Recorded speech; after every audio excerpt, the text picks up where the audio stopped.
rôle que les femmes, que les sociétés assignent aux femmes de transmettre un certain nombre de choses concernant la cuisine et, on va dire de manière plus générale, l'alimentation. Alors, nous avons donc une brochette exceptionnelle de dames, en sachant que Vincent Goléjac ne viendra pas. Donc, ce seront des femmes qui auront la parole ce matin et des femmes donc, qui ont énormément travaillé sur ce sujet que nous allons décortiquer avec vous. Et à ma gauche, Marie Rouanet, qui est connue comme une écrivain qui a écrit une quarantaine de livres au moins, et que nous avons sorti de son Aveyron profond pour venir ici donc nous parler en écho de ses livres, La cuisine amoureuse, courtoise et occitane, Luxueuse austérité, Petit traité romanesque de la cuisine, et puis surtout ce très beau livre qui s'appelle Mémoire du goût, que je cite souvent à mes étudiants parce qu'il y a un très beau texte sur la parenté entre la table et le lit. Et ça intéresse évidemment beaucoup les étudiants. Alors Marie donc nous parlera, vous voyez que c'était une femme, une mère et une grand-mère, donc pour les questions générationnelles, elle sera tout à fait à l'aise pour nous emmener dans ces eaux-là. À sa gauche donc Dominique Loiseau, que nous remercions de venir de Saulieu, qui est connue donc comme restauratrice de ce très grand restaurant qu'est la Côte d'Or à Saulieu, et qui est donc président directeur général d'un groupe qui s'appelle donc Bernard Loiseau, qui porte le nom de son mari, et qui a été, j'ai regardé dans sa biographie, enseignante aussi, oui. Donc qui de ce point de vue-là donc a beaucoup de choses à nous dire, notamment sur la transmission des femmes dans les restaurants, et en particulier les spécificités du restaurant comme outil de transmission intergénérationnelle. À ma droite, Anne-Laure Vincent, qui a inventé marmiton.org, qui est donc notre pourvoyeuse de recettes lorsque nous sommes en panne sur telle ou telle sauce ou tel plat que nous souhaiterions confectionner, et qui a été donc directrice générale de auféminin.com jusqu'à il y a quelques semaines. Voilà. Et elle a... Alors j'insiste bien parce que sa parole sera d'autant plus prégnante, même si toutes les femmes qui sont ici sont mères et grand-mères. Anne-Laure Vincent a 4 enfants et en particulier a décidé de créer marmiton.org à l'arrivée du 4e. Donc, voilà, donc il y a probablement un geste peut-être plus que freudien dans cette histoire de web qui va transmettre aux enfants. Ça c'est important. Et puis donc nous avons enfin le plaisir d'inviter Fatima Al, qui est anthropologue, qui est également qui a un restaurant qui s'appelle la Mansouria à Paris, qui est ambassadrice, comme elle aime le dire, de la gastronomie marocaine, la pastilla, la morousia, ce sont des plats que vous ne connaissez pas, ça doit être dans vos priorités de les découvrir.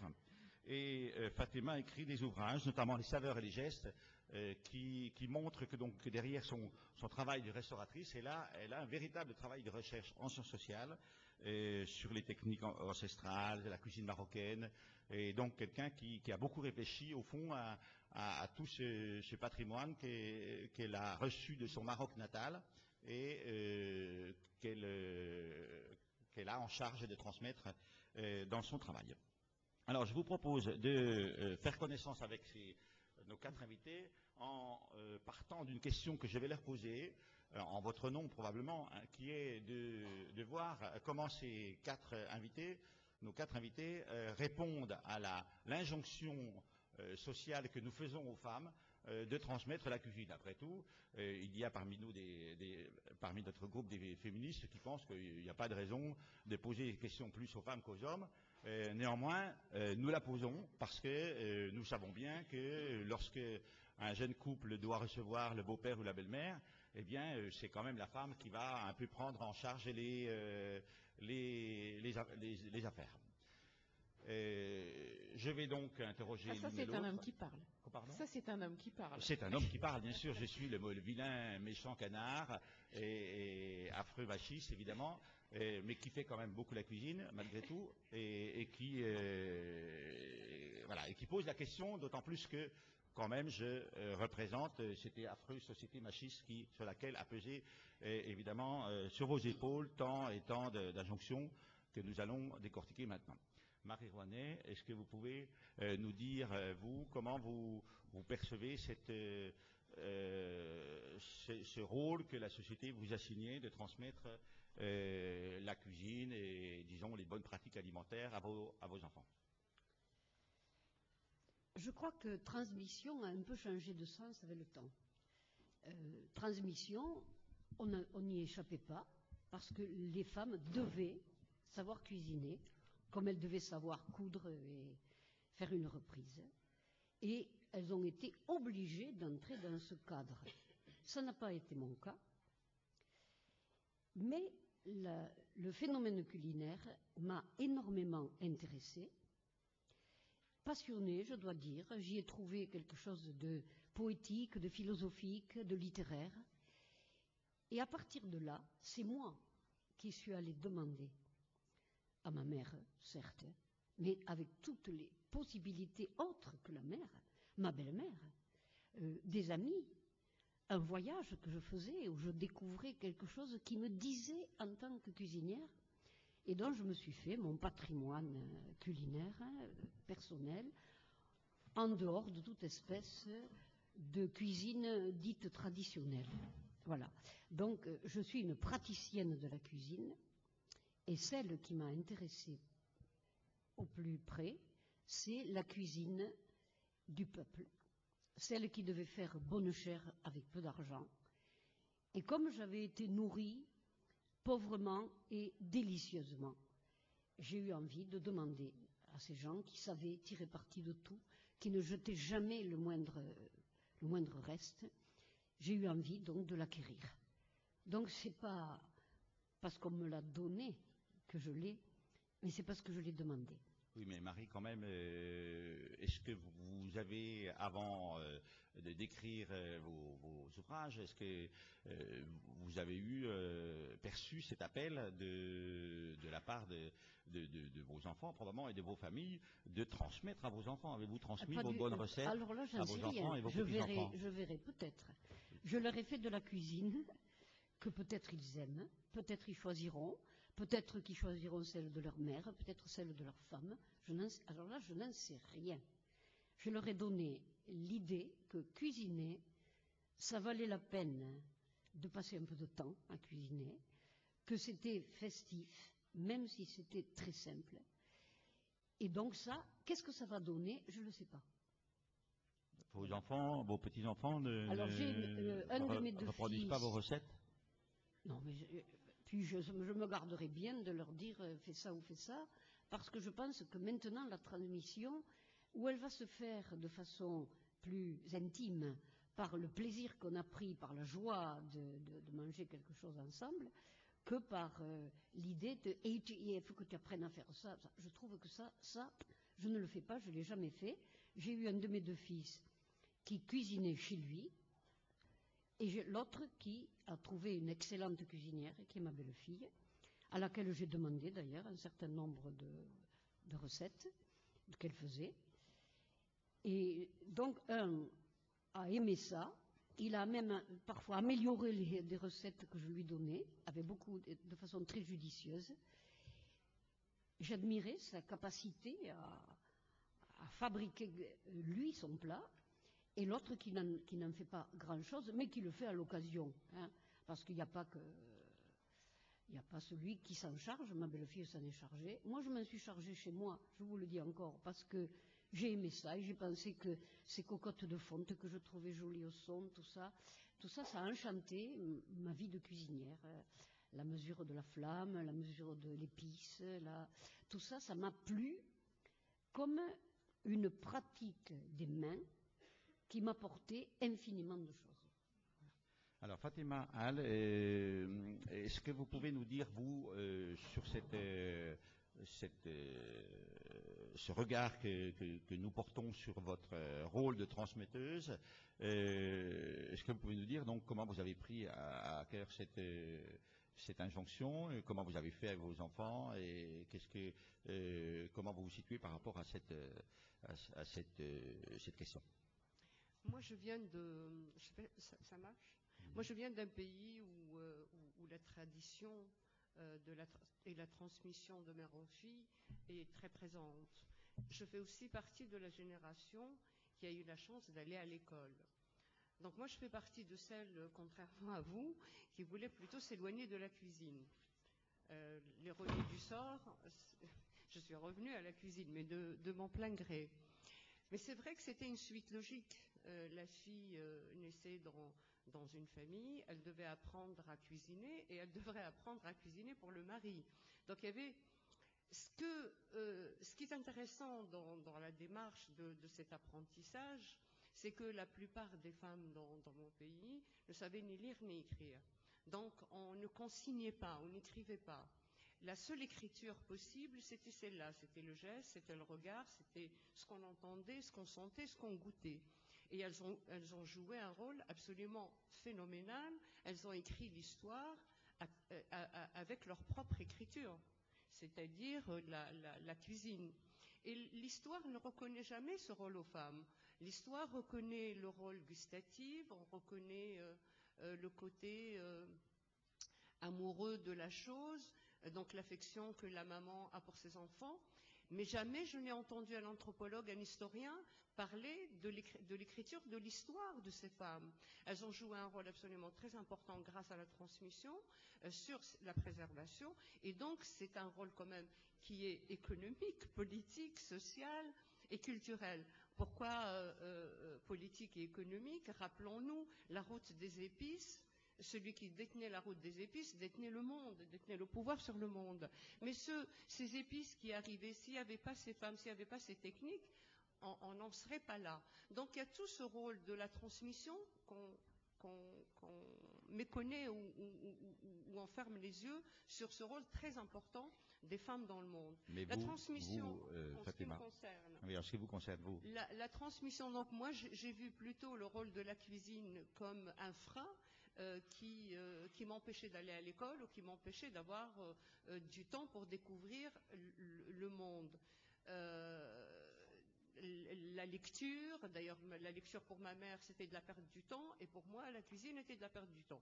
Donc on était quand même dans deux générations très différentes. Mais n'empêche que le fait de bien manger, de bien goûter, de voir comment ma mère, de l'accompagner au marché, j'ai appris beaucoup. Je suis revenue à la cuisine pour apprendre plus tard et devenir ce que je suis. Mais c'est vrai que le début, c'était plutôt la révolte. La révolte. Alors, Anne-Laure Vincent, est-ce que vous pouvez nous dire, vous, donc comment vous avez répondu à cet appel des hommes, en quelque sorte, à vous nourrir, vous les femmes. Alors, moi, je vais revenir un petit peu, en effet, pour répondre à cette question, à la création du site Marmiton. Pourquoi je l'ai créé? Je l'ai créé donc il y a 10 ans maintenant. Et je suis, je dirais, le pur produit des femmes qui ont accouché en 1968 et donc qui ont, d'un point de vue éducation aussi, ont dit à leur fille, écoute, tu vas faire des études, tu vas travailler, tu vas être une femme entre guillemets émancipée. Moi, j'ai eu la chance d'avoir une mère qui adore cuisiner et avec qui je partageais moins mes évolutions scolaires que le plaisir tout simple de partager une culture, d'apprendre à cuisiner, de vivre en fait au sein de la cuisine. Donc j'ai fait, on va dire, une carrière et aux alentours de 30 ans, j'étais dans de la stratégie Internet, j'ai aidé les groupes à définir leur stratégie Internet. Et en permanence, alors que j'avais déjà 3 enfants, en permanence, j'avais mes amis qui avaient aussi des postes à responsabilité dans l'entreprise et qui m'appelaient pour avoir des recettes de cuisine, parce que moi je savais cuisiner là où il y avait eu une rupture dans la transmission culinaire mère-fille en ce qui les concernait. Et donc j'ai mesuré à quel point c'était finalement handicapant pour ces femmes de ne pas savoir cuisiner, et parallèlement j'ai mesuré aussi à quel point pour leur mari, pour leur entourage, c'était pas forcément très agréable. Étant dans Internet, je me suis dit finalement, il y a, quand on parle de transmission, quand on parle de communication, il faut un émetteur, il y a un récepteur et il y a un canal. Et le web, pour moi, était très intéressant parce que dans les fondamentaux d'Internet, au départ, on avait un partage de savoir entre chercheurs. Et je me disais, j'avais toujours vu à droite, à gauche, les livres de recettes traîner, les fiches de cuisine, quand on tire le tiroir, ça déborde de tous les côtés, ça tombe, et finalement c'est contre-productif. Donc ça correspondait pas à l'image que je me faisais de l'efficacité d'une femme avec les contraintes que nous avions. Alors, on va revenir sur votre question, votre travail Internet qui est absolument superbe, parce que Marmiton est donc le premier site consulté pour les recettes. Mais je voudrais si je mets en rapport avec ce qu'a dit Marie il y a un instant, en fait, comprendre que finalement, en tant que fille, à une certaine époque de votre vie, probablement parce que Marie, vous êtes habillée en rouge, il vous manque juste les lunettes rouges peut-être, hein, et vous contestez le savoir de la mère. En fait, oui, vous en fichez. Vous avez contesté parce que... Ma propre mère m'a dit, ça tu sauras toujours le faire. Étudie. Voilà, je veux dire, moi déjà ma mère m'a dit ça. Mais j'ai aimé ça et je suis revenue vers elle. C'est-à-dire, elle ne m'a pas transmis, c'est moi qui ai demandé. Donc vous, en revanche, votre mère vous a transmis quelque chose? Moi, ma mère m'a transmis, justement. Bon, et vous avez transmis à vos enfants? Et moi, je transmets à mes enfants, et voilà, je transmets à titre vous dites, personnel. comme maman, comme grand-mère faisait, vous faites de la tambouille avec eux? Je cuisine avec eux, et pour moi, pas comme grand-mère faisait, comme je fais avec eux. Oui. D'accord. Bon, super. Alors, parce qu'on va revenir sur votre travail qui est vraiment... Oui. Alors, Dominique Loiseau, vous avez un cas de figure un peu intéressant. On va parler de votre restaurant après, hein, mais vous, en tant que femme, comment avez-vous senti, au fond, cette question de l'appel à transmettre la cuisine? On me l'a transmis dans un premier temps. Bon, moi, je viens d'un petit village, d'un petit hameau très rural, dans une famille agricole et ouvrier. Donc, moi, j'ai vu ma grand-mère, qui n'a jamais acheté de pâtes, qui faisait son pain, qui faisait toutes les charcuteries. Enfin, j'ai participé à toutes ces préparations comme dans ma plus jeune enfance. Et donc, c'est quelque chose qui me donne des bases. Hein. Il y avait le potager, enfin bon, ce qu'ont connu un certain nombre de personnes ici, peut-être pas les plus jeunes. Et ensuite, c'est vrai qu'après, ma mère cuisinait, c'était une mère au foyer, donc j'étais toujours dans ses pâtes, j'étais toujours dans son livre qui s'appelait le livre de Marinette, je crois. Et ensuite, j'ai été en pension, et donc je n'étais plus tellement en présence de cela. J'ai fait des études qui m'ont amenée à être professeure au lycée hôtelier de Paris. J'étais prof de sciences, de diététique d'ailleurs, vous voyez, donc déjà le rapport avec la nourriture était... Toutes les profs de diététique d'ailleurs et toutes les diététiciennes ont souvent des problèmes avec la nourriture, vous voyez, elles ont un rapport un peu spécial. Donc moi j'aimais beaucoup manger. Et donc quand j'ai été nommée à ce lycée hôtelier de Paris, j'ai découvert un monde, parce que dans ma famille on n'allait pas tellement au restaurant, je dois vous l'avouer, hein, jusqu'à 18 ans je n'y avais pas mis les pieds. Et je découvre un monde à part. Et en tant que prof de sciences, j'annonçais des choses. Je parlais de recettes de cuisine quand on voulait analyser, faire l'étude nutritionnelle d'une blanquette, et je voyais bien que ça faisait beaucoup de bruit dans la salle et que je racontais n'importe quoi. Et à ce moment-là, j'ai passé mon CAP de cuisine, qui ensuite m'a beaucoup aidée. Mais je dois quand même vous avouer que ma vie professionnelle ne m'a pas toujours laissé beaucoup de temps pour faire la cuisine. Et encore maintenant, en tant que restauratrice, c'est vrai que je suis au restaurant midi et soir. Donc c'est difficile de faire la cuisine moi-même. Et pour la transmettre à mes enfants, c'est encore un autre problème. Parce qu'ils sont en pension, et ensuite ils rentrent le week-end quand j'ai beaucoup de travail. Donc j'essaie de parfois de les faire venir au restaurant et je les fais manger dans un coin où personne ne les voit rapidement, hein, où je vais les voir les clients en même temps, enfin bref, mais ils ont quand même toujours été en contact avec de la très bonne nourriture, des très bons plats, même simples, hein, pas forcément les plats de la carte, hein, loin de là. Mais je veux dire, je les ai toujours initiés autant que j'ai pu à ce milieu-là, hein. Et puis nous, on baigne dedans, et quand on va quelque part, on va dans un bon restaurant, et leur père ne faisait que leur parler des bons produits, donc ils ont été totalement baignés là-dedans. Et ensuite, bon, j'avais pas du tout émis le souhait qu'ils se lancent dans ce métier-là, ni dans la cuisine, ni rien, au contraire, j'ai fait très attention. Il se trouve donc, comme je l'ai dit hier, Bérangère, qui vient de terminer sa maîtrise de gestion, passe un CAP de cuisine maintenant, et que tous sont un peu dans ce milieu-là. Mais c'est vrai qu'ils ont un rapport très jouissif avec la dégustation, j'ai vraiment l'impression que leur relation avec la nourriture et même avec les bons plats est même plus intense que moi-même. Moi, je goûte un plat plutôt sous un angle plus professionnel, plus correctif. Est-ce que c'est bien cuit? Est-ce que ceci? Mais eux, je veux dire, il m'est arrivé de voir ma fille presque pleurer devant un plat. Donc je pense avoir quand même réussi à leur transmettre cela sans être moi en train de cuisiner à la maison, puisque je n'ai pas tellement l'occasion d'être à la maison. Mais eux prennent des livres et cuisinent très bien. Alors, on a donc, vous voyez, deux invités qui ont des restaurants, Dominique et Fatima, et donc qui, en quelque sorte, par les restaurants et par le travail qu'elles font dans leur groupe, transmettent. Et puis, nous avons deux invités qui, au contraire, transmettent, mais d'une autre manière.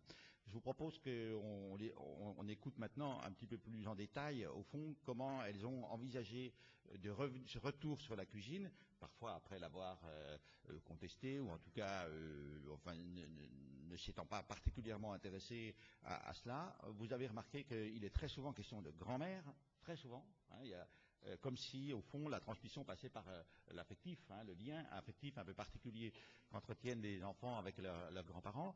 Je vais demander, alors, cette fois à Marie Groanet, qui, elle, n'a pas créé d'entreprise là-dessus, mais a passé de nombreuses années de sa vie à écrire de la fiction, des romans, des études, des essais, de la poésie, de nous dire, à partir de son écriture, au fond, qu'est-ce qu'elle a souhaité transmettre de ses émotions d'enfance, parce que on a évoqué ceci, que l'enfance a été, c'est un moment un peu émerveillé dans la relation entre l'enfant et les parents, hein, et au fond, le travail que nous faisons, c'est aussi peut-être la quête des origines, comme on le dit parfois. Alors, dans ce que j'ai appelé le petit traité romanesque de cuisine, j'ai présenté ce que je faisais personnellement pour donner envie aux gens d'aimer, de se régaler, de jouir par la lecture. Il y a des gens qui me disent qu'ils ne font pas la cuisine, qui se régalent de lire. Je pense que la lecture est aussi un moyen d'entrer dans le désir, c'est-à-dire dans la gourmandise. La gourmandise n'est qu'un désir. Une fois, ça a été tellement bon qu'on veut recommencer et on salive à l'idée de recommencer. J'ai toujours regardé avec curiosité ce que disaient d'autres écrivains de la nourriture. Il y a Paul Valéry qui dit des choses absolument extraordinaires, hein. Comme le fruit se fond en jouissance, comme en délice il change son absence en une bouche où sa forme se meurt. Pour moi, c'est ça la cuisine. C'est ça. Donc, j'ai, dans mes livres, essayé d'en parler. Mais j'ai toujours parlé, je crois, aussi bien dans ce petit traité romanesque, qui est une cuisine du quotidien, saisonnière, bien sûr, invitant les gens à être dans la saison, parce que la saison, c'est très important, pour moi, en tout cas, de les inviter à y entrer, en leur expliquant que c'était pas difficile, que c'était tout simple, la cuisine, que c'était plus simple qu'on ne l'avait dit, sauf pour les grandes tables où il y a une autre élaboration. Donc, dans ce petit traité romanesque, je traite chaque recette comme une entité où il y a le paysage, la compagnie, la saison, bien sûr, un certain nombre un entourage de présences mortes, des gens d'où vous viennent des recettes, qui ne sont pas forcément ni votre grand-mère ni votre mère.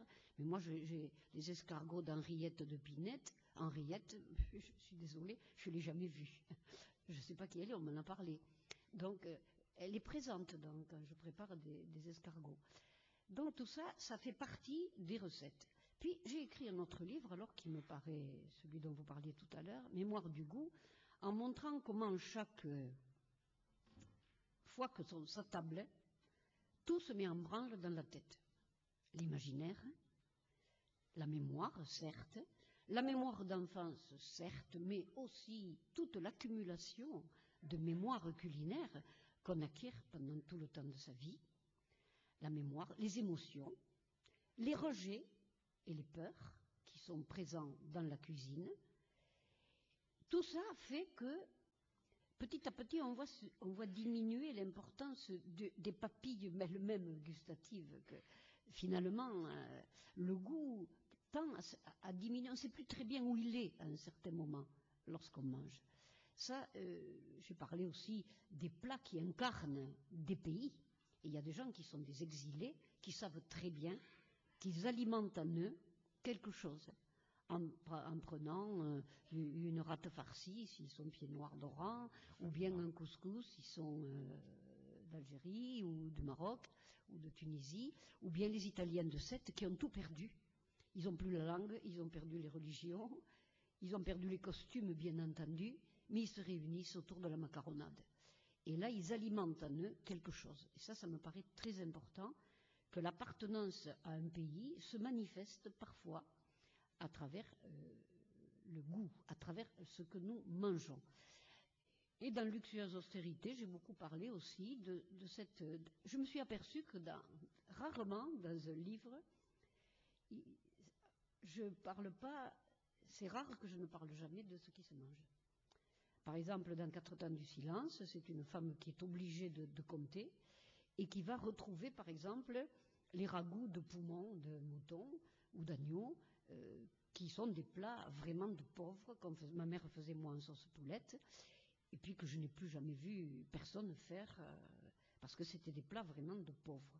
Et comme elle est très serrée dans son budget, elle va revenir à toutes ces pratiques qui étaient celles de sa famille, dans l'héroïne de mon roman.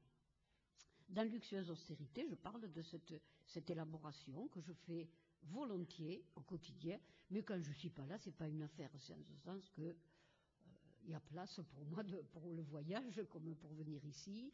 Mon mari se débrouillera, il se débrouille très bien, il sait faire les macaronis au gratin et les pommes de terre en salade avec beaucoup d'œufs durs et d'oignons. Alors il sait très bien, il est très content quand il m'offre ça quand j'arrive, mettons. Voilà, donc il se débrouille, il mange, il n'est pas affamé, il n'est pas en colère. Ça se passe très bien, magnifiquement. Voilà, donc je veux dire, c'est pas une obligation, moi c'est un plaisir, c'est à partir du plaisir complet de cette espèce d'ensemble que remue en moi le fait de sentir l'oignon frit, de sentir certains plats, et d'ailleurs, je regrette qu'en passant dans les quartiers, ou alors il faut que j'aille dans des quartiers d'immigrés, et des fois j'ai plaisir à traverser une rue et à sentir que ça sent la tomate et l'oignon frit, ça me rappelle plein de choses et ça me fait plaisir. Je trouve qu'on n'aime plus les odeurs culinaires, on les fait fuir avec des bombes désodorisantes à base de jasmin en plastique, pas vrai, et donc tout ça c'est ma façon à moi, en le disant, d'expliquer à quel point c'est agréable, à quel point ça peut être facile, et à quel point ça donne de la joie à tout le monde, à celui qui cuisine, mais évidemment aux convives. Moi, je préfère avoir des gens qui ne savent pas cuisiner, que j'invite, parce que comme ça, je les émerveille un peu, parce que, par contre, j'ai un ami qui est catalan, qui lui est un excellent cuisinier. Et là, quand il vient, je suis toujours angoissée parce que je sais que c'est un jugement, il a un jugement. Voilà comment, à part l'écriture, par le récit et l'envie de raconter le plus exactement possible ce que j'ai pu éprouver ou ce que j'entends dire autour de moi, par l'écriture, je donne envie. Maintenant, qu'est-ce qu'ils feront de cette envie? Est-ce que je le fais pour transmettre? J'en sais rien. Franchement, je ne sais pas. Mais je sais qu'il y a des gens qui se saisiront de ça et qui en feront peut-être quelque chose. Moi, la transmission, je la vois du côté de celui qui est en quête, plus que du côté de celui qui veut transmettre. Parce qu'on peut rebuter les gens en transmettant. Hein. Bien sûr. Voilà. Fatima, est-ce que vous êtes sensible donc à ce que vient de dire Marie? Je pense que... Oui, bien sûr. Anthropologue.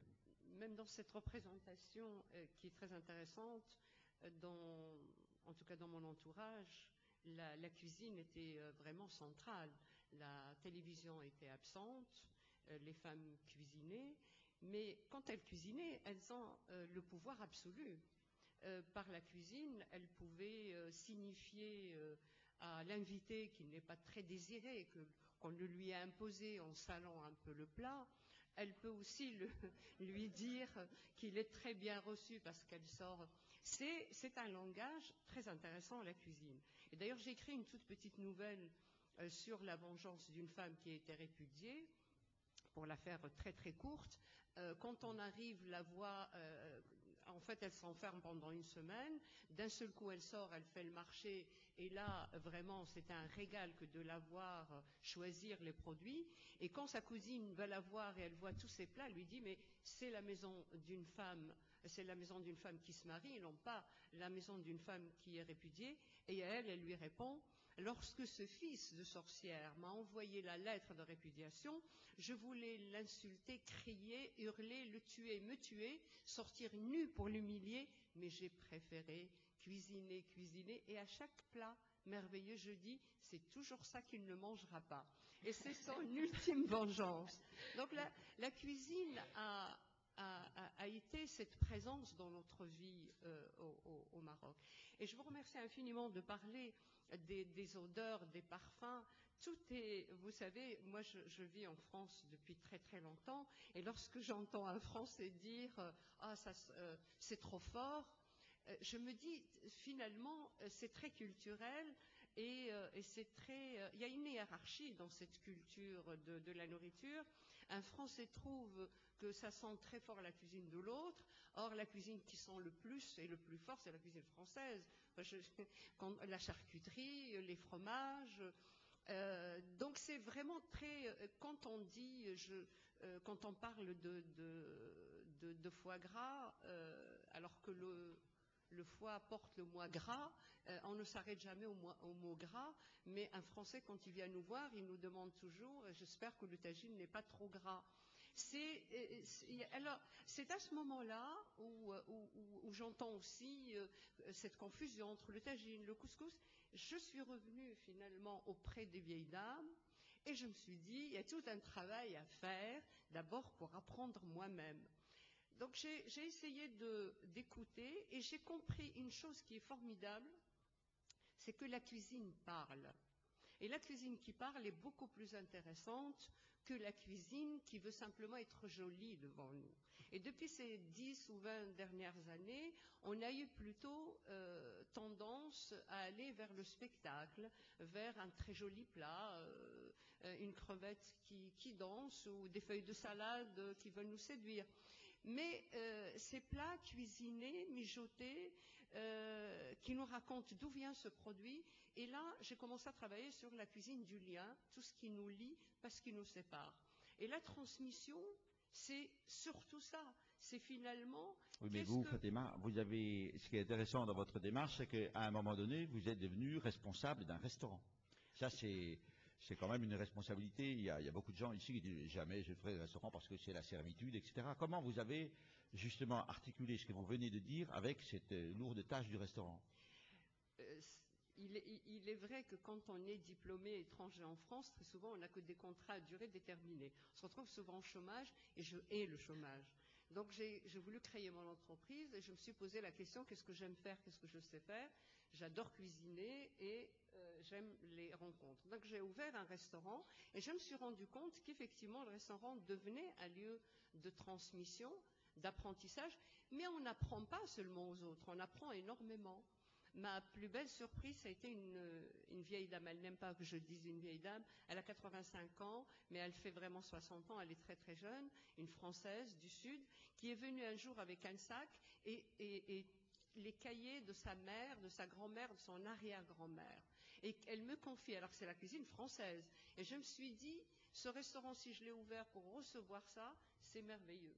Donc vous voyez que ce n'est pas simplement communautaire, ce n'est pas simplement, le restaurateur n'est pas simplement là pour dire moi je sais et vous, vous suivez.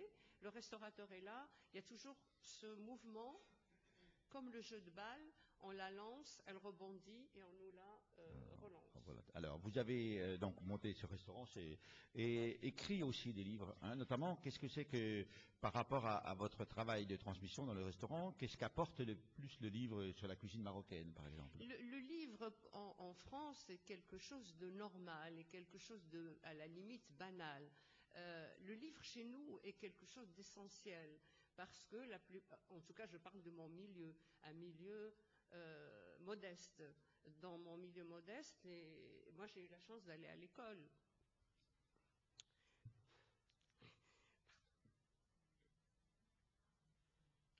Oui, on va passer à quel... Alors, donc, on va revenir sur votre parcours parce que je pense que... Désolée, c'est l'émotion, oui.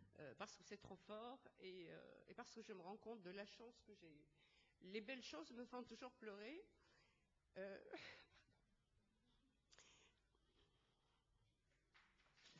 Ah, les encouragements. La force de la cuisine. La difficulté, au contraire, me donne des forces. Et c'est vrai que je me suis beaucoup plus bagarrée qu'autre chose. Alors, donc, on va revenir sur votre travail parce que je pense que vous avez eu cette charge à la fois, bien sûr, par votre milieu, mais également votre pays d'origine, hein, de transmettre quelque chose qui semble très très complet, le restaurant, le livre. Je vais demander à Dominique Loiseau, qui est le parcours que nous a donné tout à l'heure, et qui a eu en charge donc le restaurant de son mari et ensuite le groupe. Comment elle pense aujourd'hui cette responsabilité du restaurant comme transmetteur, hein, d'un certain nombre de valeurs, et en particulier chez vous, sachant que vous êtes un restaurant triplement étoilé, donc un lieu qui n'est pas forcément accessible facilement et qui néanmoins donc a une tâche très importante en France, hein, de transmission, et évidemment votre rôle de femme là-dedans. Oui, c'est vrai qu'un restaurant 3 étoiles, c'est un effort financier. Voilà. C'est un effort financier, bien sûr, mais il y a des clients qui viennent une fois par an et ont économisé tous les mois pour pouvoir se payer ça, pour un anniversaire de mariage. Donc il y a déjà tout un aspect émotionnel autour des repas que je vois se dérouler autour de mes tables. Et donc il y a une démarche déjà très forte. Et surtout, les clients prennent vraiment le temps, savourent chaque chose, on les voit mâcher, redécouvrir des goûts. Elle me dit, oh bah tiens, on a redécouvert le goût de tel produit, de tel légume, etc. Bon. Je dis, mais heureusement qu'un restaurant 3 étoiles est la référence en matière de très bons produits. Parce que s'ils ne retrouvent pas ça chez nous, où vont-ils le retrouver, hein? Il y a toutes sortes de formes de restauration, mais en 3 étoiles, certes c'est cher, mais on essaie de trouver les meilleurs produits, de les travailler totalement et de façon fraîche et impeccablement. Donc c'est là aussi où le client, durant tout un repas, on voit qu'il retrouve, qu'il a des émotions, et on voit cette notion de transmission de goût et c'est parfois quelque chose de vraiment magique. Je n'avais pas dit aussi que mes enfants mangeaient beaucoup en cuisine, hein, donc ils ont en face du service, donc il y a aussi là une émotion. J'ai aussi écrit un livre qui s'appelle Bernard Loiseau Cuisine en famille. C'était un moment où mon mari avait signé un contrat avec une maison d'édition. Un autre bouquin on avait mis toutes les recettes, il n'y avait plus de recettes. Alors on dit tu te débrouilles. Bon, donc j'ai écrit Bernard Loiseau Cuisine en famille, où j'ai mis toutes les recettes que nous aimions de nos familles respectives, tous les plats que nous aimions. Et pour moi, je l'écris vraiment pour mes enfants, pour qu'ils aient les recettes de la maman auvergnate de Bernard, de ma mère alsacienne. Et j'ai aussi tout réuni. Et je l'ai vraiment fait. Je me dis, je ne leur cuisine pas souvent moi-même, mais au moins je leur transmettrai les recettes sous cette forme-là. Alors, nous sommes arrivés effectivement à un point important de notre débat, qui était d'ailleurs le point de départ de cette table ronde. Lorsque nous avons pensé interroger les femmes, on se disait, est-ce que finalement le succès de l'édition culinaire, qui est, vous savez, considérable dans certaines librairies, ça représente le tiers du chiffre d'affaires, qui est récent, hein, est-ce que c'est justement un succès qui n'est pas lié justement à ces défauts de transmission du fait que les femmes sont au bureau. Alors Vincent, vous êtes donc la cible de notre question maintenant, hein, et montrez comment vous avez interprété ça en sachant que vous aussi vous avez fait des études, vous avez envie de faire une carrière et pas forcément de nourrir votre mari.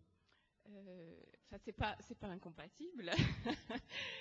Moi, je vais répondre à la question, Gilles, mais j'aimerais quand même revenir sur ce qui a été dit. Et à travers mon prisme, donc qui est l'expérience et le vécu du site Marmiton, peut-être rappeler quelques chiffres parce que c'est important de voir en 10 ans ce qui s'est passé. Donc aujourd'hui, Marmiton compte plus de 50 000 recettes de cuisine. Il faut savoir que la provenance de ces recettes de cuisine, c'est les recettes de tout un chacun qui dépose en fait au sein du site Marmiton ses propres recettes de cuisine. C'est donc 11 millions d'internautes tous les mois qui viennent visiter le site. Donc c'est un site qui est uniquement en français, donc c'est une population francophone. Donc on est évidemment leader, enfin numéro 1 de très loin en France, en Belgique, en Suisse et au Québec.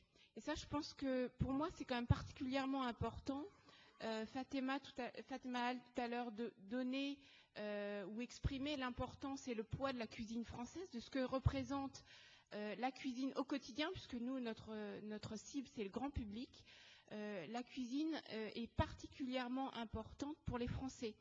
Et on a des succès, mais on a aussi des échecs. Typiquement, on a essayé de lancer une version anglaise, une version italienne et une version espagnole. Alors, on ne s'est peut-être pas donné les mêmes moyens, mais en même temps, on a senti, en tout cas sur la version par exemple anglaise, que ça ne prenait pas du tout. Donc, de mon point de vue, ne mélangeons pas tout. C'est-à-dire que la notion de transmission, le fait que finalement, à travers Marmiton, on ait donné un outil, on ait permis à tout un chacun d'apporter sa contribution, d'apporter ses propres recettes, ça veut bien dire que cette question de la transmission, elle est au cœur de la problématique, je dirais, des francophones. Ça montre aussi l'importance de la cuisine pour les Français. Alors, on s'amuse toujours, en tout cas, de dire que qu'est-ce qu'un Français ? Un Français, c'est quelqu'un, même quand il est à table, il continue à parler de ses recettes de cuisine et il continue à parler de cuisine alors qu'il est en train de manger, ce qui est choquant, voire improbable pour des étrangers. Mais moi, ce qui me semble important, c'est de se projeter et de dire finalement qu'est-ce que représente pour nous la cuisine. La cuisine, c'est, alors maintenant, ça a été reconnu au patrimoine de l'UNESCO, ça a été reconnu, on considère qu'en effet la cuisine représente une partie de notre patrimoine, mais d'un point de vue personnel, qu'on soit mère, père ou autre, ça représente beaucoup plus. C'est finalement une partie de notre éducation, une partie de ce qu'on est, qui passe à travers cette cuisine. Donc la transmission, pour nous, elle est au sein de Marmiton, elle est dans la transmission de recettes, elle est dans la transmission de valeurs, et autour de la cuisine française, du repas vécu en France, c'est aussi des valeurs de générosité, de partage, d'éducation. Quelque part, c'est toute une éducation, des bonnes manières, comment placer les couverts, pourquoi. Et en fait, d'hygiène, et j'insiste là-dessus parce qu'il y a 10 ans, quand on a créé Marmiton, la cuisine et les recettes de cuisine étaient étaient pilotées, orientées plutôt vers le plan nutrition santé du gouvernement. Donc c'était la cuisine santé, la cuisine nutrition. Et en fait, c'est aussi en rébellion par rapport à ça que j'ai créé Marmiton en disant non, pour moi la cuisine c'est quoi? La cuisine de tous les jours, c'est la cuisine plaisir. Et tout à l'heure, Marie le disait très justement, je pense que pour transmettre, il faut donner envie, il faut de la passion. Et moi, ce qui me fait froid dans le dos en écoutant les différentes personnes qui sont sur ce plateau, c'est de voir finalement quelle passion, quel sentiment, enfin c'est très très personnel cette relation à la cuisine parce que ça nous dépasse. C'est-à-dire que c'est pas simplement la recette que moi je fais là, mais cette recette elle vient d'où? Elle vient de ma grand-mère, elle vient de tel ami, elle vient de mon père. Et en fait, à travers l'acte de la faire, je la fais pour quelqu'un. Cette recette, je l'ai choisie. Je l'ai choisie parce que c'est mon cadeau à mon invité. Et typiquement, quand je vais choisir cette recette, je vais choisir aussi quels sont les goûts de mon invité. C'est-à-dire que si j'invite quelqu'un qui n'aime pas le poulet, je ne vais pas lui faire une recette de poulet, sauf si en effet c'est une arme, c'est un autre langage. Sauf si justement je veux lui rappeler qu'il n'est pas le bienvenu et que j'ai quelques problèmes à régler avec lui, à ce moment-là je vais lui faire du poulet. Je prends l'exemple du poulet. Du piment dedans. Ou du piment. Donc finalement c'est une autre forme de langage. Et pour moi, c'est important de le respecter, de le savoir, de l'enseigner. C'est-à-dire que, et je reviens là-dessus sur la notion de goût, il n'y a pas un goût, il n'y a pas les bonnes choses et les mauvaises choses, il y a juste l'envie de partager ce que moi je considère comme bon, ce que moi je considère comme moins bon, et c'est un long apprentissage. Et en face, les gens, en tout cas le rôle de Marmiton, c'est aussi de donner cette envie aux gens de découvrir et d'aller plus loin. Et je pense que hier, dans les intervenants, il y a eu aussi des blogueuses. On est Marmiton, on est leader, mais derrière, il y a des personnalités à qui on va passer le relais, qui sont les blogueuses culinaires. Il y a toute, je dirais, l'approche littéraire autour de la cuisine qui est importante. Donc, en fait, je pense qu'on joue tous quelque part dans la même cour avec cette envie de transmettre et de faire partager l'envie pour que cette passion continue à durer et à perdurer. Merci. Alors Marie, on a parlé des grands-mères plusieurs fois. La grand-mère, chacun a ses recettes. La grand-mère a reçu la passion de la grand-mère. Avant de vous demander quelle grand-mère vous êtes, quel regard portez-vous sur cette approche un peu nostalgique, idyllique de la grand-mère? Moi, je ne sais pas. Là, je suis désemparée parce que j'ai plutôt fait des jeux de piste dans la forêt à mes petits-enfants que des plats à manger. Il y avait bien sûr la cuisine, hein, mais j'ai essayé de leur faire des choses ou de leur donner à manger.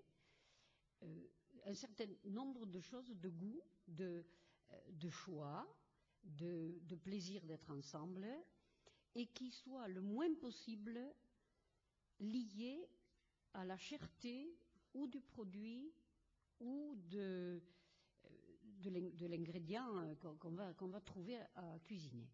Parce que, par exemple, quand je fais un jeu de piste, ça n'a pas de valeur marchande. Moi, je suis très intéressée par l'absence de valeur marchande dans certaines façons de cuisiner. Et c'est souvent ce que je leur fais. Alors, ils me demanderont une tourte verte, je prends mon couteau, je vais cueillir mes pissenlits, mes petites pâquerettes sauvages, je vais cueillir du coquelicot jeune, je vais cueillir tout ce qui se mange, le plantain, toutes les plantes jeunes se mangent. C'est Ève dans la Genèse, ça, ce que vous nous racontez là. Mais non, c'est pas la Genèse, je l'ai autour de moi, j'ai la chance de la voir. Eh ben, je vais cueillir les pissenlits. Je fais un gros paquet de verre.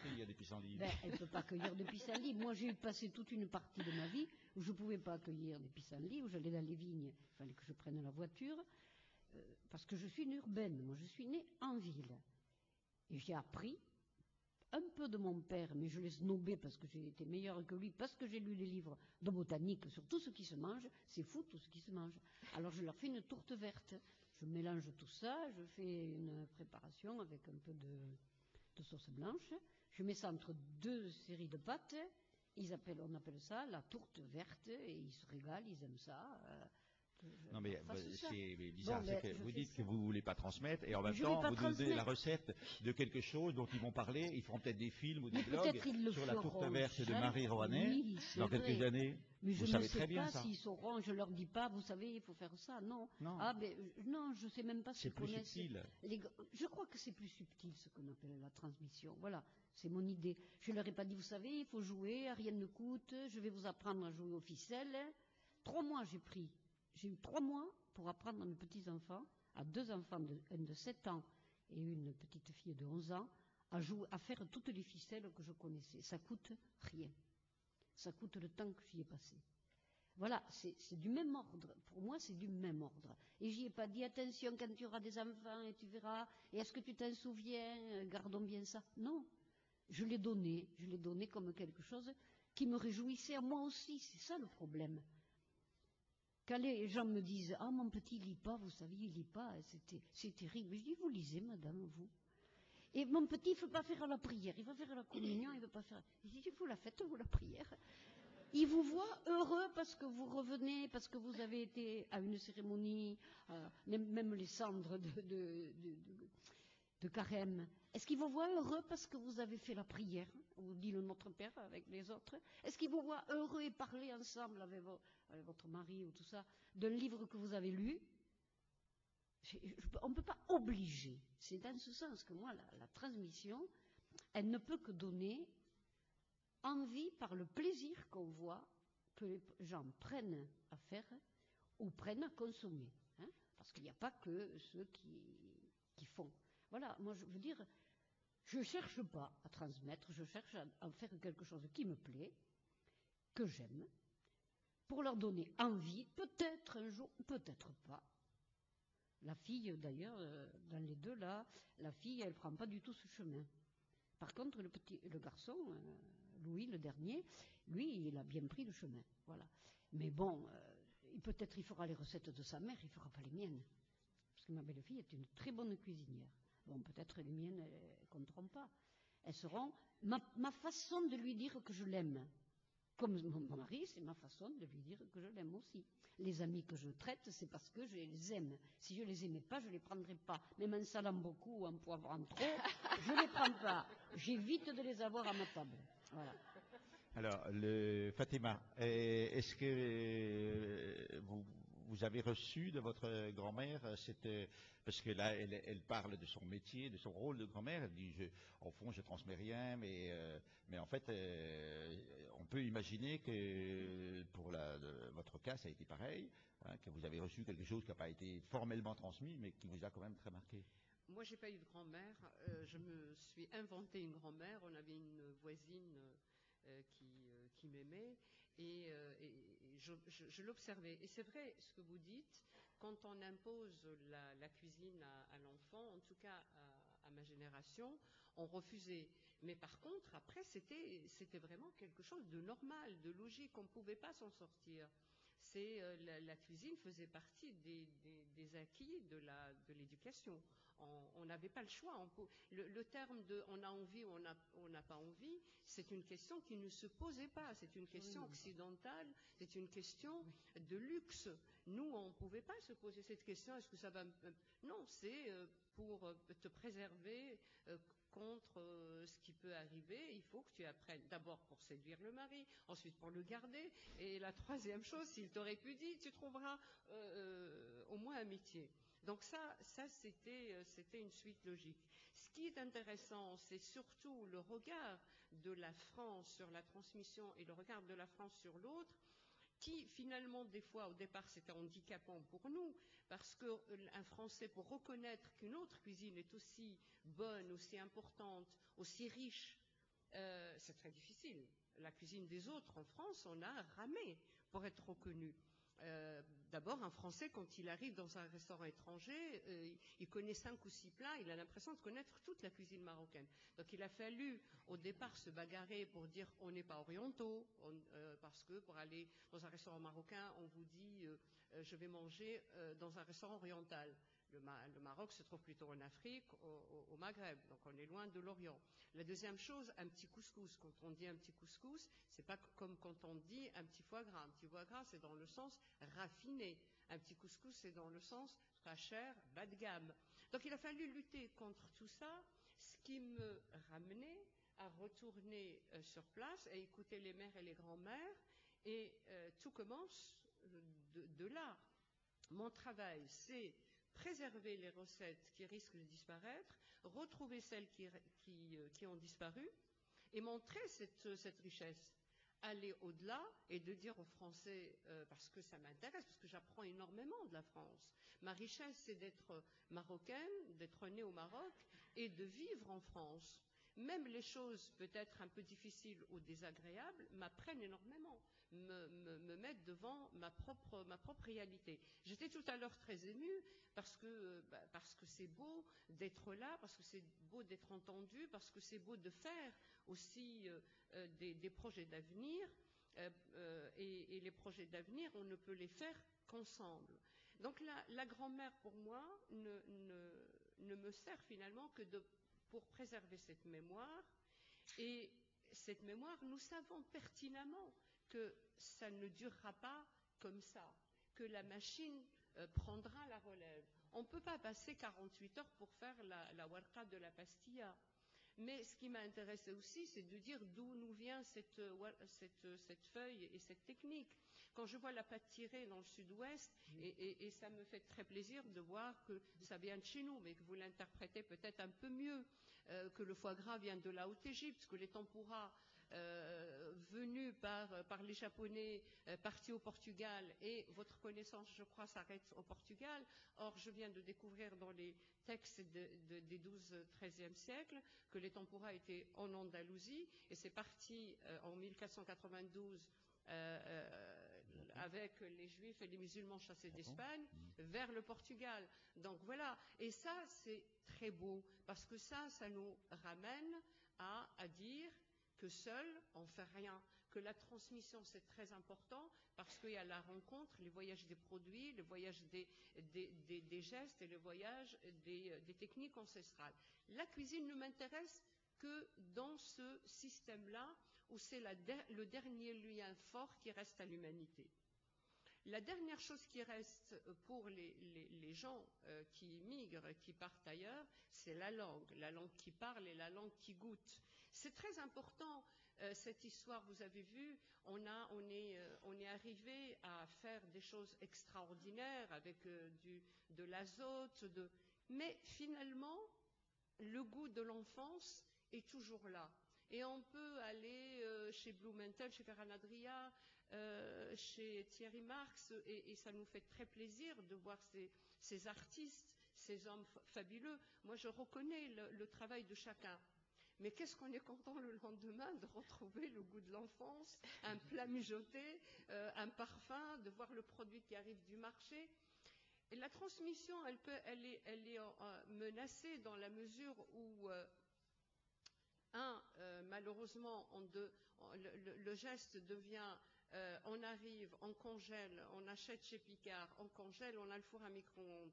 Donc cette danse entre Picard, le four à micro-ondes et la table, on ne transmet rien. Par contre, quand l'enfant rentre de l'école, même s'il ne voit pas comment on cuisine, mais il sent l'odeur du poivron qui a été grillé, il sent l'odeur de la tomate, de l'huile d'olive, il sent chanter les plats dans la marmite, ça c'est la transmission, et ça les marque. Même s'ils ne savent pas cuisiner, ils savent goûter. Et le goût fait partie de la transmission. Est-ce que Fatima, vous seriez d'accord avec Dominique à l'idée que quand même, effectivement, on peut considérer que la cuisine domestique se détériore pour des raisons tout simplement de perception du temps, etc.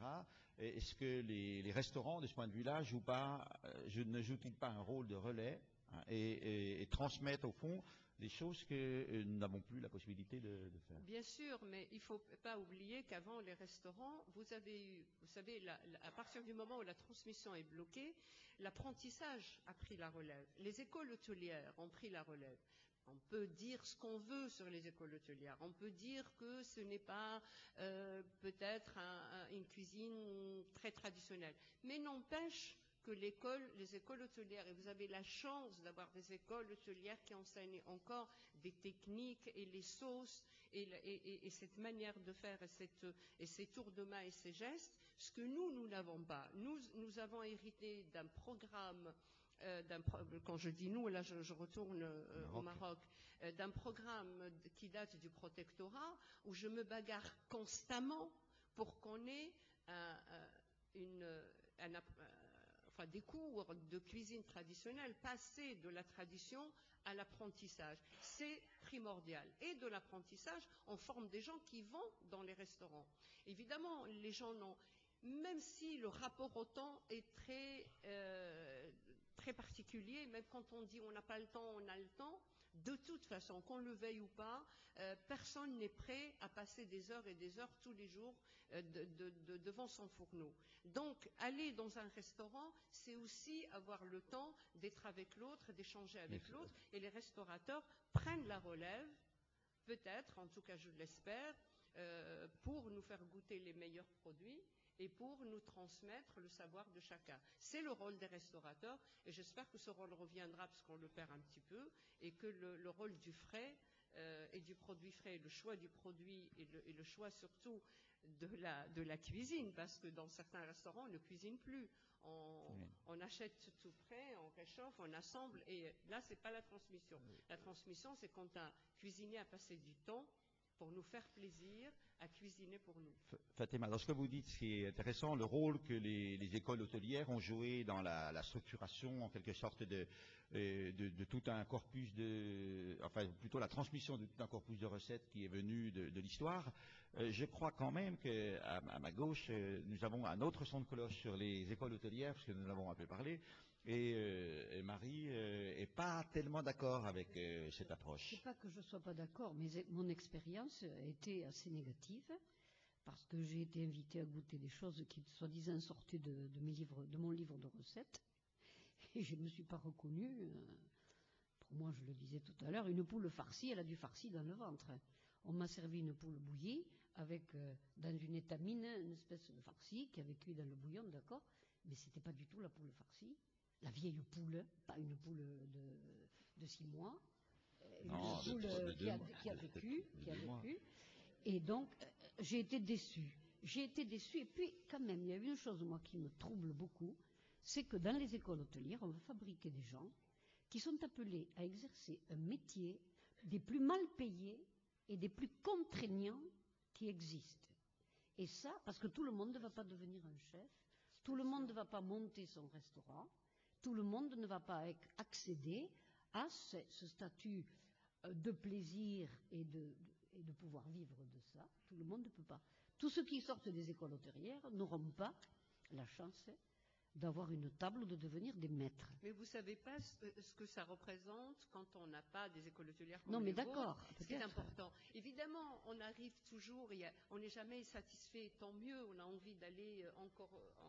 mais sachez que franchement ce travail et les écoles hôtelières et même là cette réunion de parler de ces... Vous ne pouvez pas savoir la chance que vous avez pour préserver au maximum votre patrimoine. C'est très important. Mais les gens qui vont aller travailler dans les cantines scolaires, je regrette cela, ils ne seront pas avec, sauf exception, j'en connais quelques-unes, de cantines scolaires. Comment ? Tout à l'heure. On prendra le micro tout à l'heure. Alors, non, je préfère pas. Non, moi, je pense que non. Mais je veux dire que ils n'auront pas l'occasion quand même d'être des transmetteurs de type traditionnel dont nous venons de parler. Voilà. Et c'est quoi la tradition ? La tradition a un temps. La tradition, c'est quoi ? Peut-être que la poule farcie dont vous parlez, au XIIe siècle, c'était quelque chose de révolutionnaire et de nouveau, et que les gens de ce siècle-là avaient refusé, et que maintenant, elle est traditionnelle. La tradition, ce n'est rien d'autre qu'un... la tradition a un temps. Tout ce qui est nouveau devient traditionnel dans 50 ans, Et le problème, c'est qu'on n'explique jamais aux gens ce que ça veut dire la tradition. On a l'impression que les Français sont nés avec leur foie gras, ils sont nés avec Non, on est passé de manger peut-être les herbes.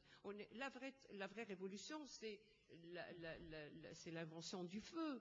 À partir du moment où on est passé du cru au cuit, on a commencé, et ça c'est la vraie révolution. Par la suite, il faut accepter tout ce qui est nouveau, qui va devenir traditionnel par la suite. La tradition n'est pas depuis oui, le mais début de l'humanité. prétendre qu'on fait une poule farcie avec une poule de 6 mois qui a vécu dans un élevage et qui au bout d'une heure est en morceaux, alors que la poule farcie, c'était une nécessité de l'élevage. À un moment, elle a été la nécessité. C'est-à-dire qu'elle tient le coup.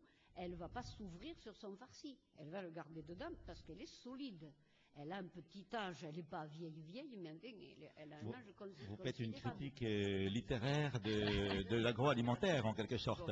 La poule est un bon prétexte. Bien sûr, la poule est un excellent prétexte parce que parmi les produits que nous mangeons et qui nous sont offerts pour cuisiner, à part évidemment le haut de gamme des restaurants, qui sont, eux, dans la mesure d'acheter quelques produits qui restent, on a des produits absolument abominables au niveau des volailles en particulier. Les volailles et les œufs. Voilà. Alors là, on a des choses qu'il faut faire très attention. On a des choses terribles qui se passent. Parce que tout a été investi par l'agroalimentaire et les gens qui c'est qui fait des ragoûts avec les abattis. Et moi, le cou, la tête avec la petite crête, c'est bien ça. Ma mère faisait bouillir les pâtes, elle enlevait la petite corne et elle faisait partie du ragoût parce que ça donnait un petit peu de moelleux. C'est comme quand on met un os de veau ça donne une sorte de moelleux. Qui c'est qui fait ça? Qui? Plus personne. Alors ça s'en va ailleurs. Chez Dominique Loiseau, on fait ça oui, encore. Il y a des choses, oui, c'est pour ça que nous sommes là, effectivement, voilà, pour faire un lièvre à la royale, pour faire toutes sortes de plats qui sont peut-être fastidieux à faire, qu'on ne peut plus réaliser parce qu'on ne trouve plus les produits, le temps a changé. Mais j'en reviens à une remarque qui m'a un petit peu gênée dans la mesure où vous dites que cet élève qui a fait l'école hôtelière va se retrouver dans la collectivité. Mais heureusement qu'il a fait l'école hôtelière. Sinon, qu'est-ce qu'il ferait comme tambouille? Là, je me permets d'utiliser le mot. Donc, heureusement que ces gens qui ont des moyens de cuisiner massifs, quantitatifs, parce qu'il faut nourrir un grand nombre de personnes avec même pas quelques euros. Donc, heureusement qu'ils ont un bagage de bonne base pour arriver à faire quelque chose quand même de correct, dirais-je. Et d'ailleurs, il faut dire qu'il y a un petit retour vers le produit du lieu. Je connais à côté de Nîmes une cantine qui mange du jeune taureau, voilà, oui. Qui mange des vrais cochons qui ont la queue en tire-bouchon, parce que après les volailles, c'est les cochons. Alors là, les cochons, c'est pire que tout. Le saumon. Non, mais c'est vrai qu'il y a un retour. C'est vrai ça. Non, mais ça, c'est bien. Je trouve ça formidable. C'est comme le balancier. On est allé dans des excès, on revient à être beaucoup plus raisonnable. Ça prendra du temps. Moi, je ne suis pas aussi pessimiste que cela. Mais il faut que des gens tirent un peu la sonnette d'alarme, bien sûr. Mais je pense que j'espère qu'il y a parmi nous un professeur de cuisine qui un jour va trouver une bonne vieille poule et qui va refaire la vraie recette à Marie, s'il vous plaît. Et dans une école hôtelière. Mais s'il n'y a pas de poule, on peut faire un chou farci. Alors, Anne-Laure, est-ce qu'il y a des recettes de poules farcies sur votre marmiton? Il y en a, mais j'ose plus. Vous n'osez plus quoi? Je vais me faire gronder, donc je laisse Marie regarder tranquillement et apporter ses commentaires. J'invite Marie à venir goûter notre poulard d'Alexandre Dumaine. Elle est vraiment farcie à l'intérieur, croyez-moi. J'ai eu le prix Alexandre Dumaine pour le petit traité romanesque. Voilà. Mais cette recette revient de chez de Lucien Tendré. Il y en a qui le connaissent. Dumaine l'a refaite. Nous avons refait celle de Dumaine, mais nous l'appelons Dumaine. Mais c'est la recette de Lucien Tendré. Et nous ne servons pas de morille à la crème, nous servons un riz truffé. Donc c'est un petit peu moins gras. Mais c'est une vieille poule. Moi, j'aimerais quand même revenir sur le rôle et quelque part un petit peu les attentes du consommateur ou vis-à-vis de la restauration, parce que ça me semble aussi important. Alors je ne parle pas des grands restaurants, mais je trouve qu'il y a justement dans cette notion de transmission, de relais, je pense que les restaurateurs et en particulier donc les serveurs se doivent finalement de proposer, de partager avec leurs clients leurs spécialités, savoir parler des produits, savoir parler de leurs recettes et les conseiller. Et je trouve que très souvent dans la restauration, cette relation en fait manque, c'est-à-dire qu'il y a une concentration sur le plat. On a le sentiment aussi d'une approche, on va dire, très commerciale, c'est-à-dire que on nous propose toujours le même type de plat. Alors on parlait des magrets de canard, du saumon, du foie gras, mais finalement, qu'est-ce que vient chercher le consommateur quand on va au restaurant? Je pense qu'on a envie de plus. On a envie d'un moment un petit peu exceptionnel. On a envie d'apprendre, et je pense que c'est quand même important. Qu'on l'a pas beaucoup ou pas assez. Je pense qu'on on peut cette réflexion de la transmission à travers, je dirais, cette table ronde. On voit bien qu'il est important de donner envie et de partager, et que la transmission passe par le fait d'expliquer finalement qu'est-ce qu'on fait, de laisser le temps soit au client, soit à l'enfant, de s'approprier finalement la recette, de s'approprier l'instant, le moment, et puis d'en faire émerger des émotions qui vont rester dans le temps et qui seront un petit peu, je dirais, immortelles et qui vont être structurantes. Fatima, vous avez justement un restaurant ethnique, on va dire, marocain. Quelle responsabilité vous sentez justement dans cette transmission d'une vraie cuisine marocaine dans laquelle il n'y a peut-être pas de poule farcie, mais que les pigeons de la pastilla, les pigeons de la pastilla ne sont pas des pigeons de... C'est vrai qu'on utilise moins la poule, mais on utilise le poulet fermier. Je rebondis sur le rôle du restaurateur ou du serveur, où il faut aussi ne pas oublier que le client qui arrive ne vient pas toujours à l'école. Il n'a pas envie simplement d'apprendre, il a aussi simplement envie de se faire plaisir. Mieux que ça, des fois il a envie simplement de retrouver ses repères. Nous par exemple, on a un problème réel, c'est que la carte ne change rarement. En 27 ans, j'ai changé 5 plats. Pourquoi? Parce qu'à chaque fois que je fais un changement, on me dit oui, mais moi j'ai traversé Paris ou je viens de province pour manger mon couscous au safran et je ne le trouve pas sur la carte. Donc il y a aussi, il faut savoir écouter le client qui a envie de venir, qui dépense son argent, qui nous fait vivre aussi et qui a envie, lui, de satisfaire un désir. Soit ce désir, c'est de retrouver ses repères, retrouver le goût de la mer, retrouver...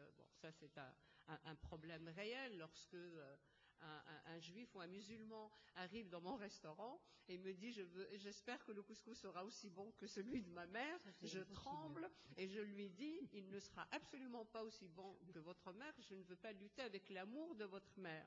Donc souvent on est aussi, et ça j'aime ce rôle du restaurateur, quand le client est en demande d'autre chose que du bon, du très bon. Moi, ça m'agace de me dire je suis le meilleur Marocain. C'est pas ça qui m'intéresse. Ce qui m'intéresse, c'est celui qui vient chez moi d'abord qui part heureux et il a appris quelque chose. Et là, je rejoins ce que vous dites, mais pour apprendre, il faut poser la question.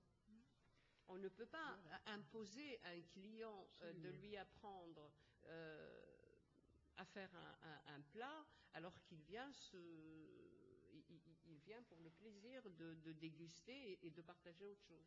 Oui. Dans l'absolu, dans notre désir, c'est ce qu'on veut, que le restaurant prend la place de la maison dans la transmission. Il ne peut prendre le restaurant la place de la maison que dans la transmission du goût. Mais pas dans les gestes, pas dans le savoir-faire, pas dans la cuisine. Mais c'est déjà beaucoup. Madame Dominique, un petit... non, vous aviez... Alors, il nous reste quelques minutes si certains parmi vous souhaitent apporter des témoignages, intervenir. Est-ce que nous avons un micro éventuellement qui circule pour passer des... Oui, vous vouliez... Oui, d'accord. Et donc, il arrive à... D'accord, elle peut passer? Non, il dure combien de temps le film? Bon. On va mettre donc, Dominique, vous présenter votre... Mon chronopost est quand même arrivé. Je voudrais vous passer un film, j'espère que ça va marcher parce qu'on ne l'a pas testé. C'est un film d'art dont je ne suis pas propriétaire, mais comme il n'y a pas d'action commerciale ici, je peux vous le passer.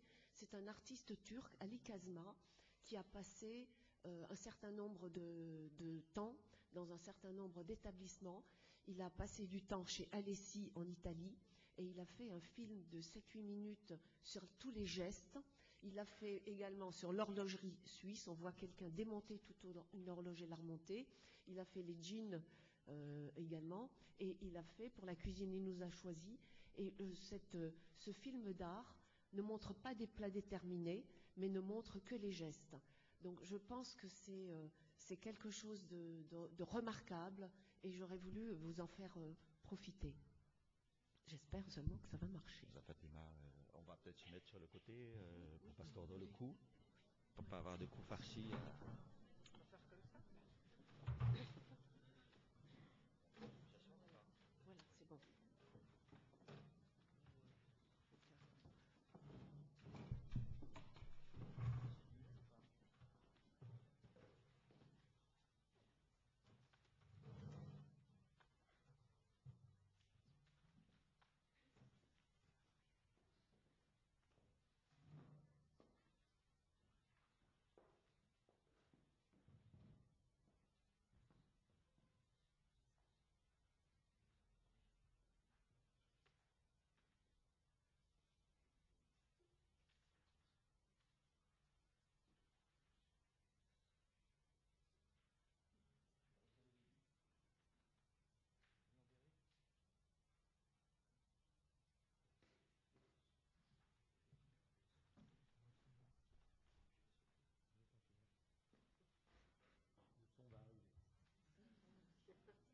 Toujours un décalage sur la vitesse du son, la vitesse de l'image.